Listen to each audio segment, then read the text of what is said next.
ஆடவர் உலகம் வேட்டியில் உதயம். உதயம் வேட்டிகள் ஷர்ட்டுகள். பாரதிய ஜனதாவோட நீங்க கூட்டணியில இருந்த காலகட்டம் வேற. அதுக்கப்புறம் டிடி விதிநகரன் ஆகட்டும், ஓ பன்னீர்செல்வம் ஆகட்டும், இவங்கெல்லாம் அதிமுகவில இருந்து பிரிஞ்சு போனதற்கு பிறகு அவங்க பிஜேபியோட அலையன்ஸ் வச்சிருக்காங்க. நீங்க முன்னாடி இருந்தப்ப சொல்லிட்டு இருந்தீங்க பிஜேபி எங்க முதுகு மேல ஏறி சவாரி செய்யறாங்க, அதனால மைனாரிட்டியோட வாக்குகள் எங்களுக்கு வர்றதில்ல, அந்த சமுதாய மக்களுடைய வாக்குகள் வரும்ன்ற நம்பிக்கை நீங்க தெரிவிச்சிருக்கீங்க. ஆனா அவங்க என்ன சொல்றாங்க, அவங்களோட இருந்தது எங்களுக்கு தான் டிஸ்அட்வான்டேஜ், இப்ப நாங்க வெளியில வந்ததுனால பாரதிய ஜனதா நேரடி எதிரியாக நாங்க திமுக எதிர்க்கிறோம் அப்படின்னு சொல்றாங்க.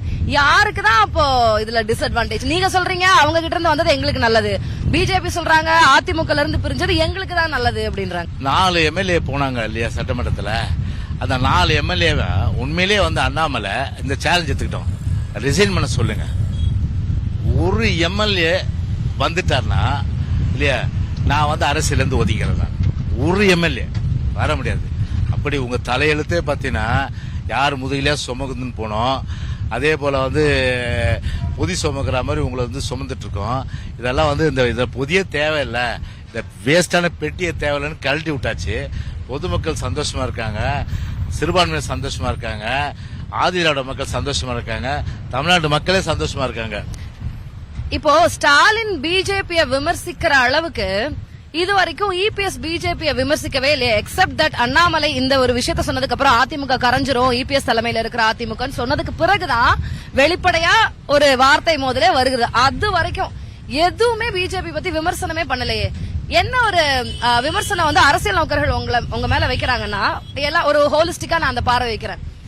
நீங்க சொல்றீங்க, டிடி விதிநகரன் சொல்கிறார் திமுகவும் அதிமுகவும் கள்ள கூட்டணியில இருக்காங்க அப்படின்னு.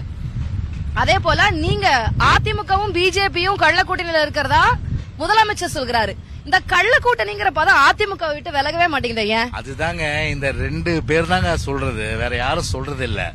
இந்த 2 பேர் தான் வந்து கள்ள கூட்டணி சொந்தக்காரர்கள். யாரு? திமுகவும் பிஜேபியும், வேற யாருமே கிடையாது.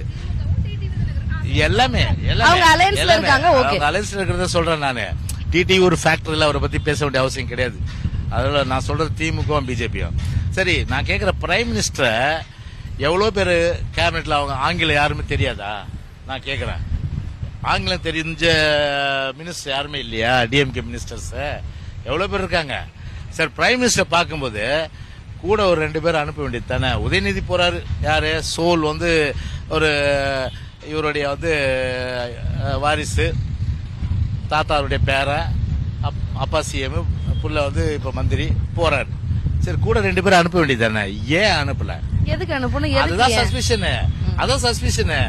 இந்த கவுண்டமணி ஒரு படம் வரும், நீங்க யாரும் இபிஎஸ் தனியா போய் சந்திக்கிறது இல்லையா? வேற யாரும் அமைச்சர்கள் தனியா போய் சந்திச்சது இல்லையா? இது வரைக்கும் பண்ணது இல்லையா? இல்லங்க, பொதுச்சார் புத்தகம் முதலமைச்சர் தனியா சந்திச்சிருக்காரு. நான் என்ன சொல்ல வரேன்னா, நான் கூட வந்து நம்ம அண்ணன் வந்து சிஎம் இருக்கும்போது நான் மினிஸ்டர், அப்ப நானு அண்ணன் பிரைம் மினிஸ்டர் 3 பேர் தான் வந்து 1-to-1 மீட்டிங் நடத்துவோம்.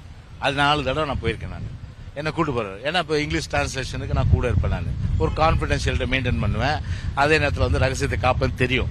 ஸோ அந்த வகையில என்ன கூட்டு போவார். என்ன நான் என்ன சொல்றேன், அவர் நம்பி என்ன கூட்டு போறாருல, அந்த மாதிரி உதயநிதி வந்து ஏன் வந்து 2 பேரும் வந்து அவர் வந்து இது ஒரு ஆங்கிலம் தெரிஞ்சவங்களோ இல்ல கூட கூட்டு போனோம், அது அங்கதான் இருக்குது.